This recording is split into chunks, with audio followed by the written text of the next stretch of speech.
நீர் எங்களை கிருபையாய் கொடுத்திருக்கிற இந்த நேரத்துக்காக நன்றியோடு துதிக்கிறப்பா, ஸ்தோத்திரிக்கிறோம். இப்பொழுது உடைய ஜீவனுள்ள வார்த்தைக்காக உடைய பாதப்படியில் அமர்ந்திருக்கிறோம் அப்பா. கர்த்தாவே, எங்களுக்கு கிருபையாய் இந்த ஆண்டை கொடுத்து 6 மாதங்களை நிறைவு செய்து 7ஆம் மாதத்தின் 1ஆம் ஓய்வு நாளிலே உம்முடைய திருச்சமூகத்திலே வந்திருக்கவும், கர்த்தாவே உடைய வார்த்தையை கேட்க நாங்கள் ஆயத்தப்பட்ட நீர் பாராட்டின கிருபைக்காக நன்றியோடு துதிக்கிறப்பா, ஸ்தோத்திரிக்கிறோம். இப்பொழுதும் ஆண்டவரே, அடியனை மறைத்து நீர் வெளிப்பட வேண்டுமாய் ஜெபிக்கிறோம். அன்று சீசர்களை அனுப்புகின்ற பொழுது பேசுகிறவர் நீங்கள் அல்ல, பிதாவின் ஆவியானவரே உங்கள் மூலமாய் பேசுவார் என்று சொல்லி அனுப்பின தேவன் தாமே. இப்பொழுதும் கர்த்தாவே, அடியனை மறைத்து எந்த நோக்கத்திற்காக அழைத்து வந்தீரோ அந்த நோக்கத்தை நிறைவேற்ற முற்றிலுமாக உங்களுடைய கரத்திலே அர்ப்பணிக்கின்றேன். நீரே உடைய வார்த்தையை அடியுடைய வாயிலே வைத்து அதை கேட்கக்கூடிய செவிகளாய் எங்கள் ஒவ்வொருவருடைய செவியை மாற்ற வேண்டுமா ஜெபிக்கிறோம்ப்பா. நீரே பொறுப்படுத்த கொண்டோம். உடைய வார்த்தையே சத்தியம் சுவாமி. ஆமேன்.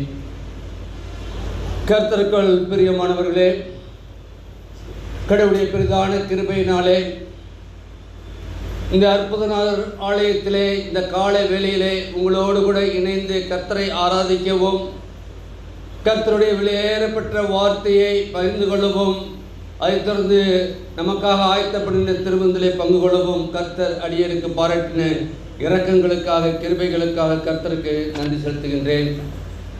என்னை அழைத்த ஆயர்வட்ட தலைவர் திரு செல்லப்பா ஐயா அவர்களுக்காகவும், இங்குள்ள அன்பு சகோதரர் ராஜேஷுக்காகவும் நன்றி செலுத்துகின்றேன். அப்படியே சபை முப்பர் ஒவ்வொருவருக்கும் என்னுடைய நன்றியினை கூறிக்கொள்கின்றேன். இந்த நாளிலே உயிர்த்தெழுந்த நாதராம் ஆண்டவராகிய இயேசு கிறிஸ்துவின் இனிதான நாமத்தினாலே உங்கள் அனைவருக்கும் வாழ்த்துதலையும் வணக்கத்தையும் தெரிவித்துக் கொள்கின்றோம். அன்புக்குரியவர்களே, இந்த நாள் பெந்தேகோஸ்தே திருநாளுக்கு பின்வரும் 7ஆம் ஞாயிறு. இந்த நாளுக்கு என்று நம்முடைய திருச்சபை கொடுத்திருக்கின்ற மைய பொருள், அது சற்று முன்பு நாம் வாசிக்க கேட்ட அந்த மகிழ்விக்கு மன்னாவின் தலைப்பு பொறுப்பாண்மை, வெளிப்படுத்த தன்மையும் கணக்கு ஒப்புவித்தலும். பொறுப்பாண்மை என்பது அது வெளிப்படத்தன்மையையும் கணக்கு ஒப்புவித்தலும் இருக்கின்றது என்பதை நாம் இந்த நாளிலே சிந்திக்கும்படியாக திருச்சபை நம்மை அழைத்திருக்கின்றது. அதற்காகவே இந்த நாளிலே கொடுக்கப்பட்ட 3 திருவசனமும் சங்கீதமும் கொடுக்கப்பட்டிருக்கின்றது. அன்புக்குரியவர்களே, நமக்கு அறிந்த ஒன்று, படைப்பின் வரலாற்றை பார்த்திருக்கின்றோம். படைத்த ஆண்டவர் படைத்த படைப்பை எல்லாவற்றையும் நம்முடைய கரத்திலே கொடுத்து எல்லாவற்றையும் நீங்கள் எல்லா காரியங்களிலும் நீங்கள் ஈடுபடுங்கள் என்று சொன்னார் என்று நாம் பார்க்கின்றோம். படைப்பை ஆதியாகமம் 1 முதல் 28-30 வசனங்களை பார்க்கின்றோம். அதை எப்படியாக உருவாக்கினார் என்று பார்க்கின்றோம். அது மட்டுமல்ல, ஆதியாகமம் 2:15 சொல்கின்ற பொழுது அதை பாதுகாக்கவும் அதை பொறுப்போடு அதை காரியங்களை நிறைவேற்றவும் நம்முடைய கரத்திலே அர்ப்பணித்தார் என்று பார்க்கின்றோம். உடல் பொறுப்பாண்மை என்பது நம்முடைய வாழ்க்கையிலே காணப்பட வேண்டிய ஒன்றாக இருக்கின்றது. அது மட்டுமல்ல, இன்றைக்கு சற்று நேர தியானத்துக்காக எடுத்துக்கொண்ட வேத பகுதி நாம் வாசித்த 2ஆம் வேத பாடத்தை நாம் எடுத்து வைத்துக் கொள்வோம். பிலிப்பியரை நாம் எடுத்து வைத்துக் கொள்வோம். பிலிப்பியர் 4ஆம் அதிகாரம் 10 முதல் உள்ள வசனங்களை நாம் வாசித்து அதில் தியானிக்க நமக்கு இதனாலே கர்த்தர் நமக்கு கிருபை செய்வார். பிலிப்பியர் 4ஆம் அதிகாரத்தை பார்க்கின்ற பொழுது அங்கு அப்போஸ்தலனாகிய பவுலுடைய வாழ்க்கையிலே அவர் பட்ட காரியங்களை அங்கு வெளிப்படுத்துகின்றார். ஒருவேளை இதை நாம் 2 தலைப்புகளிலே தியானிக்க பரிசுத்த ஆவியானவர்னாலே நமக்கு கிருபை செய்வார். ஒன்று பவுலின் அனுபவம், இரண்டாவது பவுலின் அறிக்கை. ஒன்று பவுலின் அனுபவம் என்று பார்க்கின்ற பொழுது 10 முதல் 11 பார்க்கின்ற பொழுது, என்னை விசாரிப்பதற்கு நீங்கள் இப்பொழுது மறுபடியும் மனமறந்தபடியினாலே கர்த்தருக்குள் மிகவும் சந்தோஷப்பட்டேன். அப்படினால் ஒரு ஆண்டவருடைய ஊழியக்காரத்தை நாம் விசாரிக்கின்ற பொழுது அது ஒரு மகிழ்ச்சியை கொடுக்கக்கூடியதாக இருக்கிறது. அது மட்டுமல்ல, இப்படி செய்ய எண்ணம் கொண்டிருந்தீர்கள், சமயம் மாத்திரம் உங்களுக்கு நேரிடவில்லை என்று பார்க்கின்றோம். அது மட்டுமல்ல, 11ஆம் வசனத்திலே, என் குறைச்சினாலே நான் இப்படி சொல்கிறதில்லை, ஏனெனில் நான் எந்த நிலைமையிலும் மனரம்யமாயிருக்க கற்றுக்கொண்டேன். அல்லேலூயா. என்னால் ஆண்டவர் பிள்ளைகளாக நாம் இருக்கின்ற பொழுது நம்முடைய சூழ்நிலையிலே அறிந்திருக்கிற கர்த்தர் நம்மோடு கூட இடைப்பட்டுக் கொண்டிருக்கின்றார். அப்படின்றால் நம்முடைய சூழ்நிலையிலே நாம் மன ரம்மியமாய் இருக்க வேண்டும் என்று சொல்லி பார்க்கின்றோம். அது மட்டுமல்ல, அங்கு 12ஆம் வசனத்தை, தாழ்ந்திருக்கவும் எனக்கு தெரியும், வாழ்ந்திருக்கவும் எனக்கு தெரியும், எவ்விடத்திலும் எல்லாவற்றிலும் திருப்தியாகவும் பட்டினியாகவும் பரிபூர்ணமாகவும் குறைபடவும் போதிக்கப்பட்டேன். அதுக்கு 13ஆம் வசனம், என்னை வெள்ளப்படுத்துகிற கிறிஸ்துவினாலே எல்லாவற்றையும் செய்ய எனக்கு பழகணும். அல்லேலூயா, அல்லேலூயா. இன்றைக்கு நம்முடைய வாழ்க்கையிலே நமக்கு எப்பொழுது எந்த பலவீனம் வருகிறது என்பதை நாம் அறிந்து கொள்ள முடியவில்லை. உயர்வு வருகிற பொழுது நாம் ஆண்டவரை தேடி வருகின்றோம். நம்முடைய தாழ்வு வருகின்ற பொழுது நாம் ஆண்டவரை விட்டு நாம் போகின்றோம். நம்முடைய திரை இழப்பு ஏற்படுகின்ற பொழுது எத்தனை பேர் விசுவாசத்தை விட்டு கடந்து சென்றிருக்கின்றார்கள். இன்று நாம் எந்த சூழ்நிலையாக இருந்தாலும், அது வறட்சியாக இருந்தாலும், வறுமையாக இருந்தாலும், பல்வேறு நிலைகளில் நாம் இருந்தாலும் கூட ஆண்டவருடைய நற்செய்தி வாழ்பணியிலே நம்மை ஆயத்தப்படுத்தினவர்களாக இருக்க வேண்டும். ஆண்டவர் அதற்காகத்தான் இன்றைக்கு நமக்கு ஜீவனை கொடுத்திருக்கின்றார். நாம் ஜீவனோடு இருப்போம் என்று சொன்னால் ஆண்டவருடைய நற்செய்தி பணியை நாம் அறிவிக்க அழைக்கப்படுகின்றோம். ஒருவேளை நாம் பசி பட்டினி இல்லை நாம் இருந்தாலும், சிறைவாசத்திலே இருந்தாலும், ஆண்டவருக்கு என்று நாம் பணி செய்ய நாம் அழைக்கப்பட்டவர்களாக இருக்கின்றோம் என்று நாம் இருக்க வேண்டும். நாம் அதற்காக பக்குவப்பட வேண்டும். இதோ வந்தோம், இதோ ஆராதித்தோம் அல்ல, ஆண்டவருடைய திருச்சமூகத்திலே அனுதினமும் அமர்ந்திருந்து நாம் ஒரு பக்குவம் அடைய வேண்டும். என்ன பக்குவம் என்று சொல்லின போது நமக்கு எப்படி பக்குவம்? எல்லாம் ஆசீர்வாதமாக இருக்க வேண்டும். எல்லாம் நமக்கு எந்த குறைவும் இருக்கக்கூடாது. நாம் எல்லாம் நாம் நினைக்கின்ற காரியம் எல்லாம் நடக்க வேண்டும். இந்த கிறிஸ்தவர்கள் அப்படிப்பட்ட ஒரு கிறிஸ்தவ வாழ்க்கை வாழ்ந்து கொண்டிருக்கின்றார்கள். ஆனால் அப்போஸ்தலனாகிய பவுல் சொல்கிறார், தாழ்ந்திருக்கவும் தெரியும், எனக்கு வாழ்ந்திருக்கவும் தெரியும். தாழ்ந்து போகின்ற பொழுது ஏதோ ஆண்டவர் நம்மோடு அல்ல என்று அல்ல, ஆண்டவர் நம்மோடு தான் இருக்கிறார். அவர் எவ்வளவோ நமக்காக தாழ்த்தினார் என்பதை நாம் அறிந்திருக்கின்றோமே. ஆனால் ஆண்டவருடைய பிள்ளைகளாய் அவருடைய ஊழியத்தின் பாதையிலே அழைக்கப்பட்டிருக்கின்றோம் என்று ஒவ்வொருவரும் நினைக்க வேண்டும். நம்ம என்ன நினைக்கிறோம்? ஊழியர்னா ஊழியக்காரங்க தான். இன்னைக்கு ஆண்டவருடைய பிள்ளைகள் ஒவ்வொருவரும் இந்த உலகத்திலே ஊழியக்காரராய் இருக்கிறோம். ஒவ்வொருவரும் மிஷனரிகளாய் இருக்க அழைக்கப்படுகின்றோம். ஆண்டவரை அறியாத அநேக கிராமங்களே சொன்னாரே ஆயர், அங்கெல்லாம் நாம் சென்று ஆண்டவரை அறியத்தக்கதான மக்களை நாம் ஏற்படுத்த அழைக்கப்படுகின்றோம். ஒரு ஜன கூட்டத்தை நாம் ஆயத்தப்படுத்த நாம் அழைக்கப்பட்டிருக்கின்றோம். அற்புதத்தை நாம் பெற்றோம் என்று சொன்னால் அற்புதநாதர் ஆலயத்திலே இருந்து விட்டு போக அல்ல, நாம் பெற்ற அற்புதத்தை இன்னும் அநேக மக்கள் பெரும்படியாய் நாம் வாழும்படி அழைக்கப்பட்டிருக்கின்றோம். இந்த அற்புதத்தை இன்றைக்கு மக்கள் இன்றைக்கு எதிர்நோக்கி இருக்கின்ற காலங்களில் இருக்கின்றோம். யார் எங்களுக்காக பரிந்து பேசுவார்கள், யார் எங்களை விசாரிப்பார்கள் சொல்லி நாம் இருக்க அநேக மக்கள் இருக்கின்றார்கள். நம்மோடு கூட வேலை செய்கின்ற இடங்களிலும் குடியிருக்கின்ற இடங்களிலும் நம் அநேகர் இருக்கின்றார்கள் என்பதை பார்க்கின்றோம். இன்னும் 2 கொரிந்தியரிலே பார்க்கின்ற பொழுது 11ஆம் அதிகாரத்தில் 23 முதல் 25 வசனங்களில் அங்கு சொல்லப்படுகின்ற வார்த்தை அங்கு பார்க்கிறோம். நான் அதே அப்போஸ்தலனாகிய பவுல் அங்கு சொல்லியிருந்தார். நான் 2 கொரிந்தியர் 11:23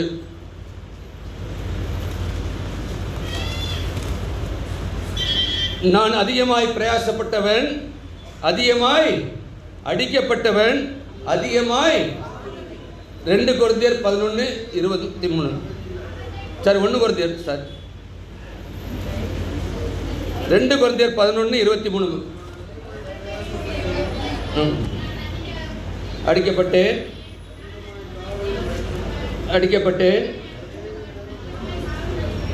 எஸ்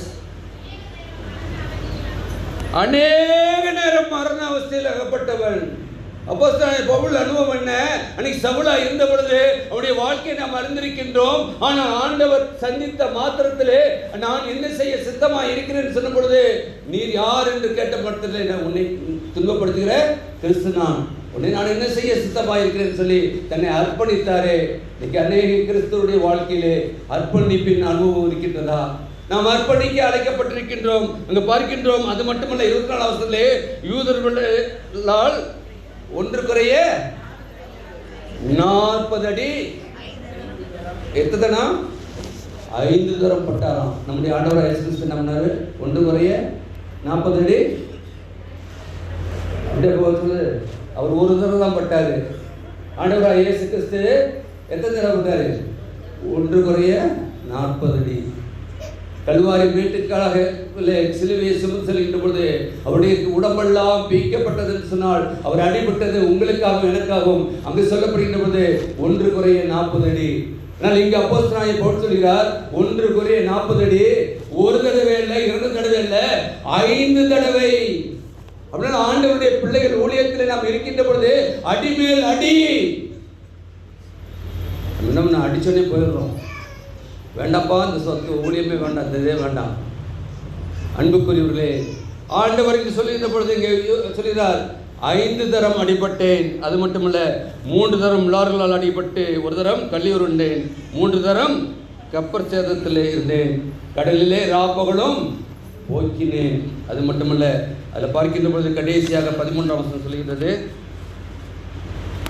30ஆம் வசனம், நான் மேன்மை பாராட்ட 30ஆம் வசனம், நான் மேன்மை பாராட்ட வேண்டும் என்றால் என் பலவீனத்திற்கு அடுத்தவைகளை குறித்து மேன்மை பாராட்டுறோம். எத்தனை பேர் மேன்மை பாராட்டுறோம்? எத்தனை பேர் மேன்மை பாராட்டுறோம்? தேவ சமூகத்தில் வந்திருக்கின்றோமே, நமக்கு ஒரு பலவீனம் வந்து விட்டா, நமக்கு ஒரு உபத்திரம் வந்து விட்டா, அதை நாம் மேன்மையை பாராட்டுகின்றோமா? நான் அப்போஸ்தலனாகிய பவுல் சொல்கிறார், என்னுடைய பலவீனத்திலே அங்கு பார்க்கின்றோம், நான் மேன்மை பாராட்டாம் போனால் அது பலவீனத்துக்கு அடுத்தவரை குறித்து இருக்கின்றது. நான் நம்முடைய வாழ்க்கையிலே நாம் எப்படியாக வாழ்ந்து கொண்டிருக்கின்றோம்? அன்புக்குரியவர்களே, நான் மேன்மை பாராட்ட வேண்டுமானால் என் பலவீனத்துக்கு அடுத்தவரை குறித்து நான் மேன்மை பாராட்ட வேண்டும். என்னுடைய பலவீனங்களை அறிந்திருக்கிற கர்த்தர் நம்மோடு கூட இடைபெற்றுக் கொண்டிருக்கின்றார். அவர் எதையும் காணாதவர் அல்ல, கூப்பிட்டும் கேளாதவர் அல்ல.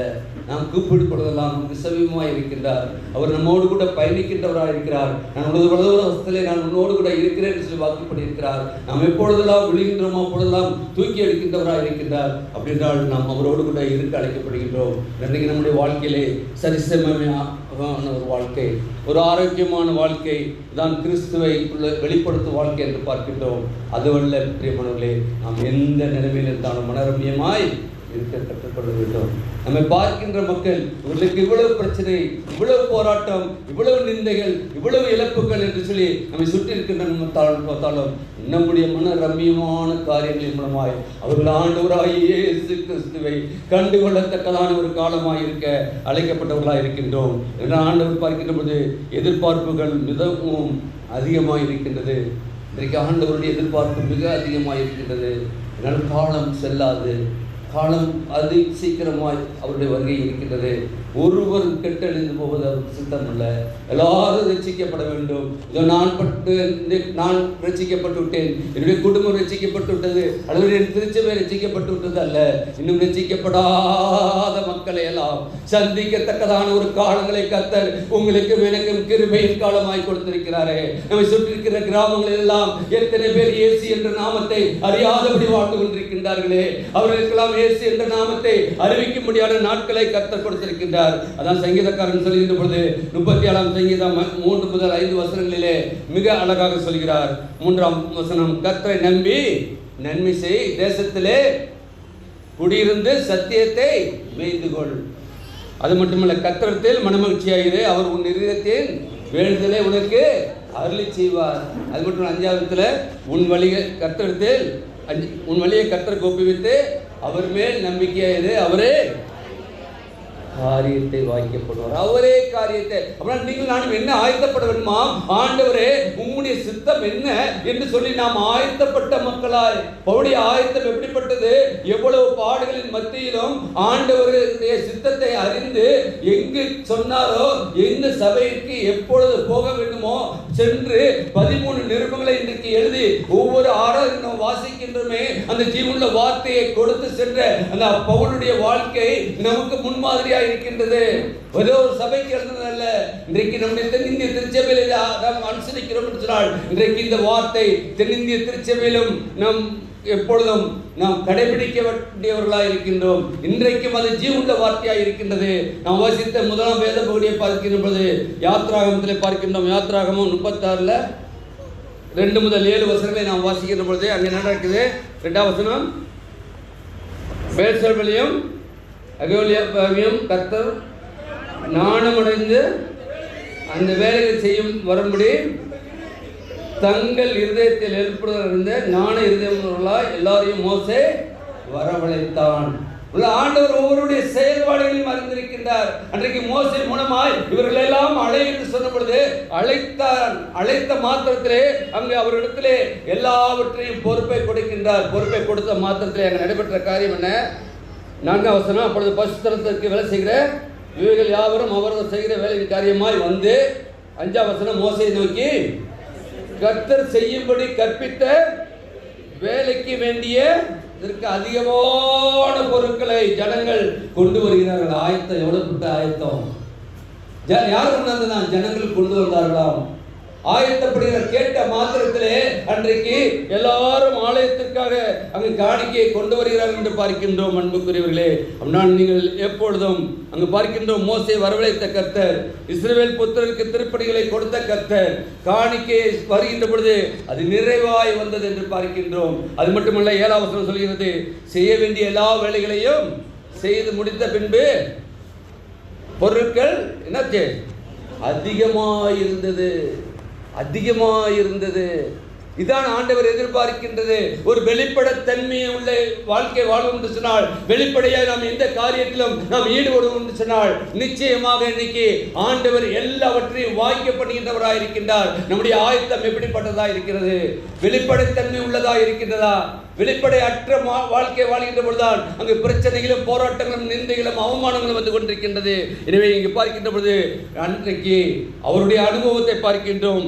பேல்சேபுடைய அனுபவம், அகிலாப்புடைய அனுபவத்தை பார்க்கின்ற பொழுது நிறைவாய் வந்தது. இன்றைக்கு நம்முடைய அனுபவம் என்ன? பவுலுடைய அனுபவத்தை நாம் பார்த்தோமே. பவுலுடைய அனுபவம் எப்படிப்பட்டதாக இருக்கின்றது? எல்லா நிலைகளிலும் மனரம்யமாக இருந்தாரே. இன்றைக்கு நம்முடைய வாழ்க்கையிலே எல்லா நிலைகளிலும் மனரம்யம் உள்ளவர்களாய் வாழ்கின்றோமா என்று நாம் சிந்தித்து பார்க்க அழைக்கப்படுகின்றோம். இரண்டாவதாக பவுலின் அறிக்கை என்று பார்க்கின்றோம். பவுலின் அறிக்கை என்று பார்க்கின்ற பொழுது அங்கு 14 முதல் 20 வசனங்களை பார்க்கின்ற பொழுது பிலிப்பியர் 4ஆம் அதிகாரம் 14ஆம் வசனம்.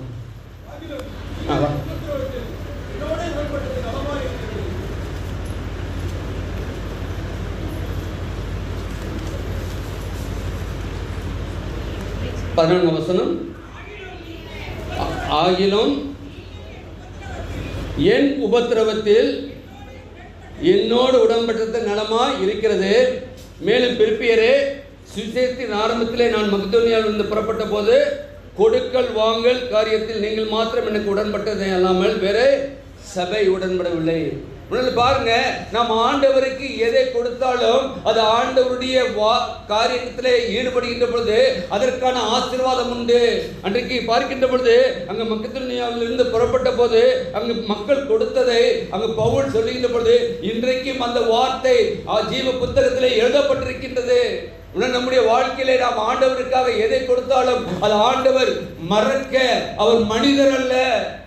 ஆண்டவருக்காக நீங்கள் நானும் நேரத்தையும் பொருளையும் நம்முடைய தாழ்ந்தையும் நாம் கொடுக்கின்ற பொழுது நிச்சயமாக ஆண்டவர் எல்லாவற்றையும் அவர் அறிந்திருக்கின்றவராய் இருக்கின்றார் என்பதை நான் அறிந்து கொள்ள படிக்கின்றோம். அது மட்டுமல்ல, அங்கு தெசலோனிக்கேயர் இருந்தபோது என் குறைச்சல் நீங்கும்படி நீங்கள் 2 தரம் அனுப்பினீர்கள். இன்னொரு சபையில் அங்கு குறைச்சல் இருக்கின்ற பொழுது இந்த சபையில இருந்து அவர்களுக்கு கொடுக்கின்றார்கள் சொன்னால் இன்னைக்கு நாம் எப்படியாக கொடுத்து கொண்டிருக்கின்றோம்? நம்முடைய கொடுக்கல் மனம் உகந்ததாக இருக்க வேண்டும். நாம் கொடுப்பது தேவ பணிக்கு கொடுக்கின்றோம் என்ற அந்த உணர்வு நமக்கு இருக்க வேண்டும். இதனால் பலனை தேவன் நமக்கு அருளி செய்கின்றார். நம்முடைய கையின் பிரயாசங்கள் எல்லாவற்றையும் வாய்க்கப்படுகின்றவர் கர்த்தர். அதை நாம் முதலாவது உணர்ந்து கொள்ள வேண்டும். இதோ நான் படித்த படிப்பு அந்தஸ்து அதிகாரத்தில் அல்ல, ஆண்டவருடைய கையின் கிரியை எல்லாவற்றையும் அறிந்திருக்கிறார். எல்லாவற்றையும் அவர் வாய்க்க பண்ணி வருகிறார் என்பதை நாம் அறிந்து பவுலின் குறை நீங்க பிலிப்பு திருச்சபையார் அங்கு சொல்லுகின்ற பொழுது பிரத்யேகமாக உதவினார்கள் என்று பார்க்கின்றோம்.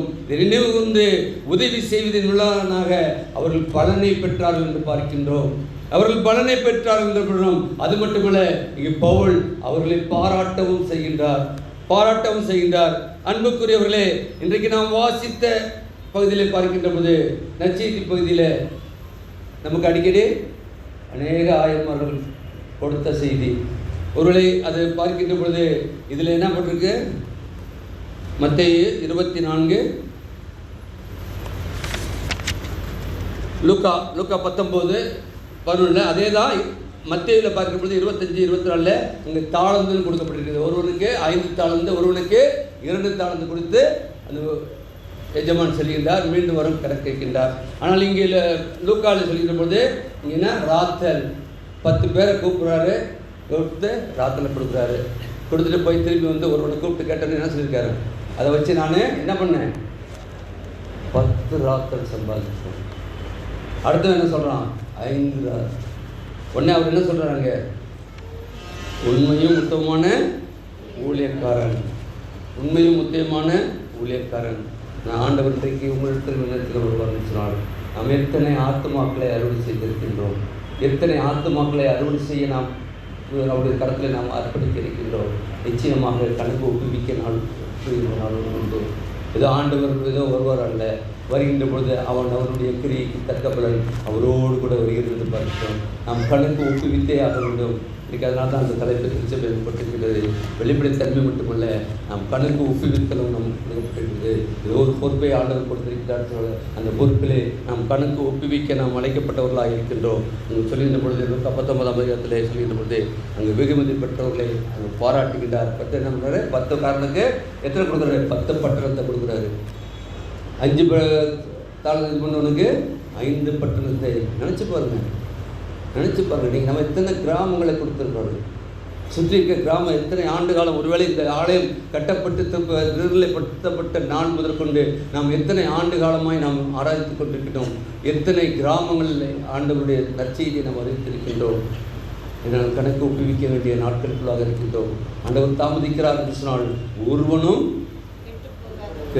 அழிந்து போவது அவருடைய சித்தம் அல்ல. எல்லாரும் ரசிக்கப்பட வேண்டும்.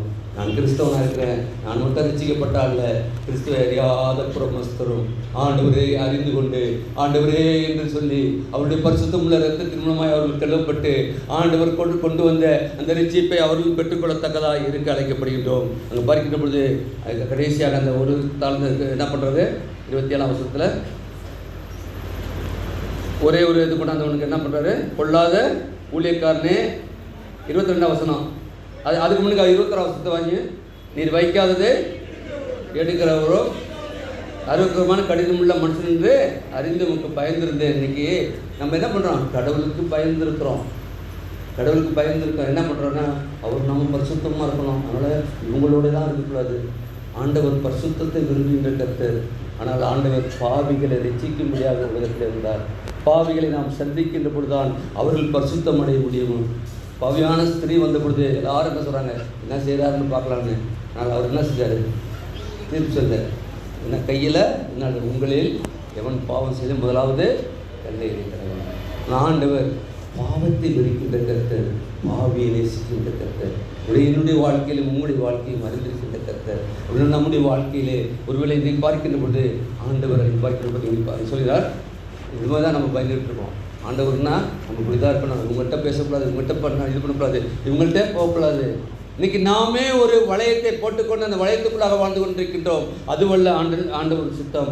ஆண்டவர் எல்லாரும் ரட்சிக்கப்பட வேண்டும். அங்கே பார்க்கின்ற பொழுது 22ஆம் வசனத்தில், பொல்லாத ஊழியக்காரனே, உன் வாய் சொல்லை கொண்டே உன்னை நியாயத்திருக்கிறேன், நீ வைக்காத எடுக்கிறவனும் விதைக்காத கடினம் உள்ள மனுஷன் என்று அறிந்திருக்கிறாயே. அதான் இன்னைக்கு நம்ம கொடுக்கப்பட்ட மகிழ்வுக்கு மன்னா. நம்ம என்ன நினைக்கிறோமோ அதான் சொல்லுவாங்களே, வாயில் என்ன சொல்கிறோமோ நடந்துடும். நாம் என்ன அறிக்கை செய்கின்றோமோ நாம் செய்கின்ற அறிக்கை நடந்துவிடும். எனவே நம்முடைய வாயின் வார்த்தைகளிலே நாம் ஜாக்கிரதையாக இருக்க அழைக்கப்படுகின்றோம். நாம் என்ன பேசுகின்றோம், என்ன சொல்கின்றோம் என்பதை நாம் அறிந்து செயல்பட நாம் அழைக்கப்பட்டிருக்கிறோம். நமக்கு நன்கு தெரிந்த ஒன்று, ஆண்டவராய் இயேசு கிறிஸ்து அங்கு பார்க்கின்றோம், ஆலயத்தில் அமர்ந்திருக்கிறார். எல்லாரும் வந்து காணிக்க போடுறாங்க. ஒரு விதவை வந்து என்ன பண்ணாங்க, 2 காசு போட்டோன்னே ஆண்டவர் என்ன சொல்கிறாரு, அந்த காசு தான், அவள் போட்ட காசு தான் அவர் ஏற்றுக்கொள்கின்றார். அதுக்கு காரணம் என்ன, தன்னுடைய ஜீவனுக்கு உள்ளதை எல்லாவற்றையும் போட்டு விட்டார். ஆண்டவர் எதிர்பார்க்கின்ற, ஆண்டவரே நான் ஒன்றுமல்ல ஆண்டவரே, என்னால் ஒன்றுமல்ல ஆண்டவரே, நான் பலவீனமான பாண்டம், நான் கர்த்தாவே சுகவீனமான பாண்டம், என்னால் ஒன்று முடியாது. ஆனால் ஆண்டவரே எல்லாவற்றையும் உடைய பாதப்படியிலே காணிக்கையாக ஏற்படுகிறேன். என்னுடைய பலவீனம் உள்ள இருதயத்தை உங்களுடைய பாதப்படியிலே வைக்கிறேன். நீர் என்னை பலப்படுத்தும் ஆண்டவரே, அதன் மூலமாய் அநேகரை நான் பலப்படுத்தத்தக்கதான ஒரு பலனை எனக்கு தாரும் என்று சொல்லி பார்க்கின்றோம். இன்னும் பார்க்கின்ற பொழுது நடந்து வேணும் தைலத்தை இயேசுவின் பாதத்திலே ஊற்றின பெண்ணை பார்த்துருக்கோம். அப்போ ஆண்டவர் சொல்கிறார், இவள் செய்கிற காரியத்தின் மூலமாய் இயேசு சொல்கிறார், ஊற்றினபடினால் இயேசுவில் அவர் ஒரு நற்பெயர் பெற்றார் என்று பார்க்கின்றோம். நற்பெயர் பெற்றார். இன்றைக்கும் எங்கெல்லாம் சுவிசேஷம் பார்க்கிறோம் அங்கெல்லாம் அவருடைய பெயர் சொல்லப்படுகிறது என்று பார்க்கின்றோம். ஆண்டவருக்குள் பிரியமானவர்களே, நம்முடைய வாழ்க்கையை ஒரு விஷயம் ஆராய்வோம். ஆண்டவரே, நீர் எங்களுக்கு கொடுத்த வாழ்க்கையை நாங்கள் உங்களுக்கு அறிக்கை பண்ணுகின்ற வாழ்க்கையாக இருக்கின்றதா? மத்திய 10:38 வசனத்தில் செல்கின்ற பொழுது ஆண்டவராய் இயேசு கிறிஸ்துவார், மனுஷன் முன்பாக அறிக்கை பண்ணுகிறவன் எவனோ அவனை நானும் பிதா பரலோகத்தில் இருக்கிற என் பிதாவுக்கு முன்பாக அறிக்கை செய்வேன். அறிக்கை என்பது நாம் செய்கின்ற காரியத்தை கொண்டு ஆண்டவர் நமக்காக பிதாவிடத்திலே அறிக்கை செய்கின்றவராக இருக்கின்றார். நீங்கள் நானும் அதை அறிந்து கொண்டு நம்முடைய பவுலினுடைய அறிக்கையை கேட்டோமே, நம்முடைய அறிக்கை எப்படிப்பட்டதாக இருக்கிறது?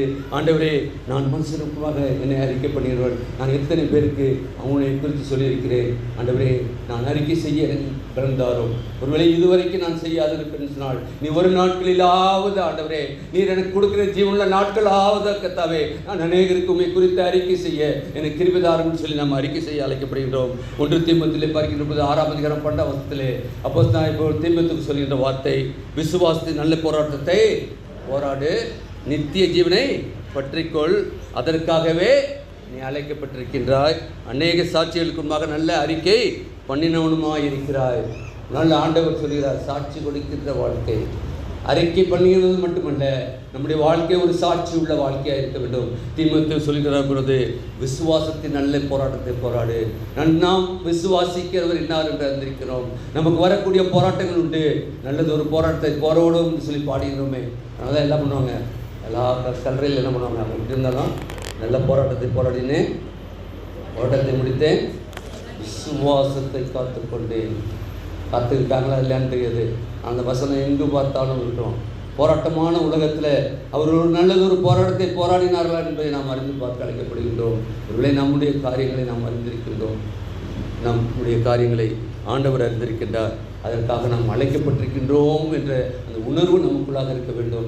தீமோத்தேயுவுக்கு சொல்லும் பொழுது, இதற்காகவே நீ அழைக்கப்பட்டிருக்கிறார். இன்னைக்கு வந்திருக்கிற நீங்கள் நானும் தெளிந்த திருச்சபை நம்மை அழைத்திருக்கிறால் இதற்காகத்தான். இதற்காக நாம் சாட்சியின் பாத்திரமாய், ஆண்டவரை அறிக்கை செய்கின்ற பாத்திரமாய் நாம் வடையும்படியாக பெருமையான குயவனாய் ஆண்டவரிடத்திலே நான் களிமண் என்று சொல்லி நம்மை அர்ப்பணிக்கத்தக்கதான ஒரு வாழ்க்கை வாழ அழைக்கப்பட்டிருக்கின்றோம். என்னால் அவரல்லவா நம்மை மீட்டிருக்கின்றார். அவரல்லவா உங்களுக்காக எனக்காக கல்வாரியிலே தன்னுடைய கரங்களை நீட்டி சிலுவையிலே பரிசுத்தமுள்ள இரத்தத்தை சிந்தினார். இந்த நாளிலும் கூட அவருடைய பரிசுத்தமுள்ள இரத்தத்தை நாம் பெற்றுக்கொள்ள பந்தியிலே நாம் வர இருக்கின்றோமே. அந்த இரத்தம் ஒரு பரிசுத்தமுள்ள இரத்தமாய் இருக்கிறது என்பதை நாம் உணர்ந்து பார்த்து அந்த இரத்தத்தின் மூலமாய் எனக்கு பாவ மன்னிப்பின் நிச்சயம் எனக்கு கிடைக்கின்றது.